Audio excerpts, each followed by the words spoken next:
అనగనగా ఒక కాకి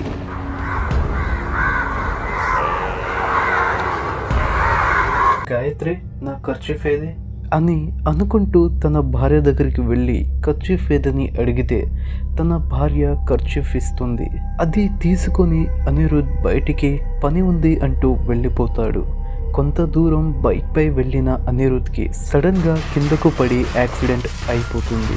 హాస్పిటల్కి తీసుకెళ్లే లోపు తను చనిపోయి ఉంటాడు. అతనికి 2 పిల్లలు, అఖిల్, అజయ్.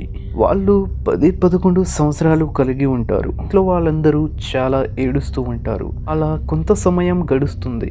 తనను సమాధి చేస్తారు. దాని తర్వాత కొన్ని రోజుల్లో దినం చేస్తారుగా. అలా దినం చేసిన తర్వాత రోజు అందరూ పడుకున్న సమయంలో ఊరంతా నిశ్శబ్దం. మెల్లమెల్లగా నక్కల అరుపులు మనుషులను భయం కలిగించే విధంగా వస్తూ ఉంటుంది. అప్పుడు చనిపోయిన అనిరుద్ ఇంటి ముందు పెద్ద పెద్ద రాళ్ళు పడుతున్నట్టు సౌండ్స్ అనేది వస్తుంది. దానిలో ఆ ఇంట్లో ఎవరైతే పడుకొని ఉంటారో వాళ్ళు భయపడిపోతారు. ఇంట్లో ఉండే మగవాళ్ళు భయంతో బయటికి వస్తూ, రే ఎవర్రా అది ఇంటి ముందు రాలేసేది అని అనుకుంటూ బయటికైతే వస్తారు. అప్పుడు అందులో ఒకతను, అది కాదు, ఇంటి ముందు రాళ్ళు పడితే రాళ్ళు ఉండాలి కానీ ఒక రాయి కూడా లేదు అని అనుకుంటూ రాళ్ళేమన్నా ఉన్నాయా అని అటు ఇటు చూస్తూ ఉంటారు.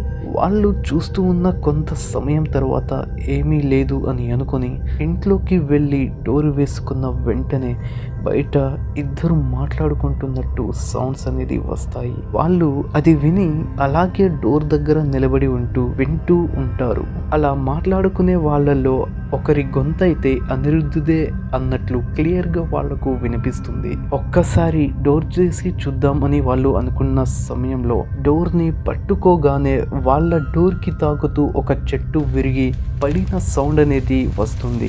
అది కూడా ఎవరైతే నిలబడి ఉన్నారో వాళ్ళకి మాత్రమే వినిపిస్తుంది. వాళ్ళు భయంతో ఎవరి ప్లేస్లో వాళ్ళు పడుకుని ఉండిపోతారు. ఉదయాన్నే లేవగానే ఊరి వాళ్ళందరూ ఒక చోట ఉండి దాని గురించే మాట్లాడుకుంటూ ఉంటారు. ఏంటంటే అది ఊరి వాళ్ళందరికీ ఆ రాళ్ళు పడే సౌండ్స్ అనేది క్లియర్గా అందరికైతే వినిపిస్తూ ఉంటుంది. దాని గురించి వాళ్ళైతే మాట్లాడుకోవడం జరుగుతుంది. అయితే విషయం గాయత్రికి చెబితే తనకు ఎటువంటి సౌండ్ అనేది వినపడలేదంటూ తనైతే ఊరి వాళ్ళందరికీ చెబుతుంది. సరేలే, ఇందులో ఆడవాళ్ళను ఎందుకు ఇన్వాల్వ్ చేయడం అని అనుకుంటూ ఈరోజు రాత్రి మనమందరం ఒకసారి అయితే గమనిద్దాం అని అంటూ ఎవరి ఇంట్లో వాళ్ళు వెళ్ళిపోతారు. మళ్ళీ చీకటి పడింది. సౌండ్స్ అయితే రాత్రి 12 దాటితే మళ్ళీ అలాంటి అరుపులే. అలా జరిగిన తర్వాత రోజు అమావాస్య. ఒకతను రాత్రి సమయంలో బైక్ పైన ఇంటి మార్గం గుండా వెళుతూ ఉన్న సమయంలో సడన్ గా కింద పడిపోయి యాక్సిడెంట్ అయితే అవుతుంది. తను ఊరికి దూరంగా ఉండడం వల్ల ఎవరు కూడా తనను సహాయం చేయలేకపోతారు.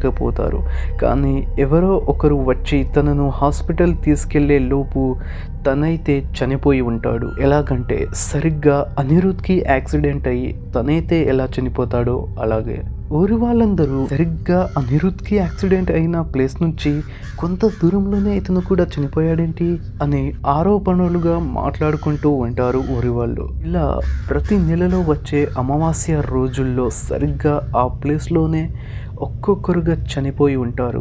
అలా నెలకి ఒకరిద్దరైతే అండ్ సంవత్సరానికి 15-20 మంది అయితే చనిపోతారు. ఇదంతా అనిరుద్ చావు కారణం అని, అనిరుద్ధాత్మ ఊరికి శనిలా పట్టిందని ఊరి వాళ్ళందరూ అంటూ ఉంటారు. ఫ్రెండ్స్, పార్ట్ 1 అనేది మీకు నచ్చితే లైక్ చేయండి. అలాగే పార్ట్ 2 అనేది చాలా ఇంట్రెస్ట్గా అయితే ఉండబోతుంది. మీరు ఈ పార్ట్స్ అనేది మిస్ అవ్వకుండా ఉండాలంటే ద క్రౌ అనే ఎపిసోడ్ని మన ఛానల్ని సబ్స్క్రైబ్ చేసుకోండి.